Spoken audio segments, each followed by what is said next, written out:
مساكم الله بالخير ويا هلا مرحبا فيكم. حي الله من يانا ونور مسرح الفنان الراحل عبد الحسين عبد الرضا. حييكم، حي المدراء اللي موجودين، حيي طبعا دكتور ايوب خضر الله يعطيك الصحه والعافيه، دكتور محمد بعيجان، موسيقيين ما شاء الله، فنانين مبدعين، الله يعطيكم الف الف عافيه. أودتنا أسرة المجلس الوطني للثقافة والفنون والآداب سنوياً تقدم لكم احتفالات غنائية وموسيقية، يعني الأمانة من عدة مهرجانات.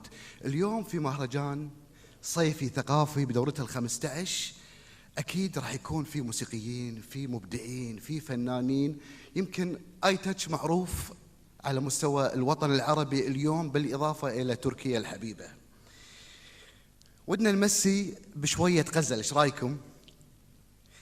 نقول مساء السعادة والفرح والسرور، مساء الثقافة وعزف الأنامل التركية على آلة القانون، مساء الفواصل والصولوهات الموسيقية، مساء الإبداع والتميز والعرب والحليات. أكيد الموسيقيين يعرفون السالفة هذه.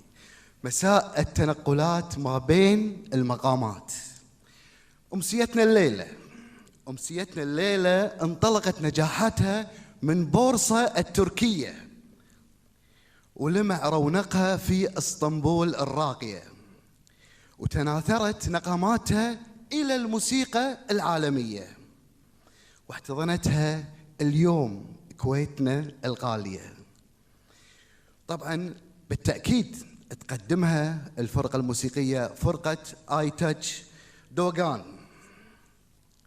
فكل الشكر لكل من يعمل في المجلس الوطني وأروقة المجلس الوطني للثقافة والفنون والآداب على استقطاب مثل هؤلاء الفرق المتميزة، علشان تتبادل الثقافات ما بين أذهاننا وأذهان إخواننا وأخواتنا الموسيقيات، يعني ويستفيدون، أكيد يستفيدون منهم، يعني من باب الثقافة، من باب التعلم، من باب هذا. يمكن دكتور أيوب اليوم يعرف أن القانون المصري 44 وتر ولكن اليوم القانون التركي ما شاء الله فيه 78 وتر، يمكن أكثر، العرب أكثر من هذا. فهذه بحد ذاتها لما يكون عازف عالمي مثل آي تاتش يحضر عندنا في هذا المسرح ويقدم لكم هو وفرقته الموسيقية إبداع موسيقي نستمتع معاه في بعض الصولوهات وبعض العرب، بعض الشغلات الموسيقية اللي نحسها ونستمتع فيها بإذن الله.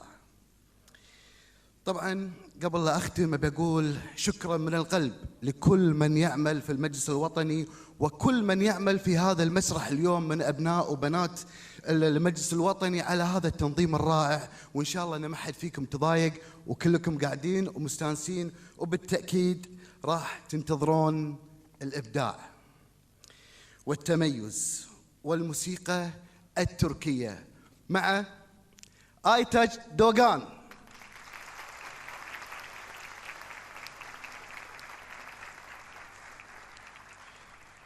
أبي أخليكم ويا هذا الفن والإبداع، نقعد وياكم الحين ونستمتع بإذن الله، وإن شاء الله تكون أمسيتنا الليلة أمسية راقية تليق في مقامكم وفي حضوركم. وشكرا لكم شخص على وجودكم في مسرح الفنان الراحل عبد الحسين عبد الرضا لأعمال المجلس الوطني للثقافة والفنون والآداب.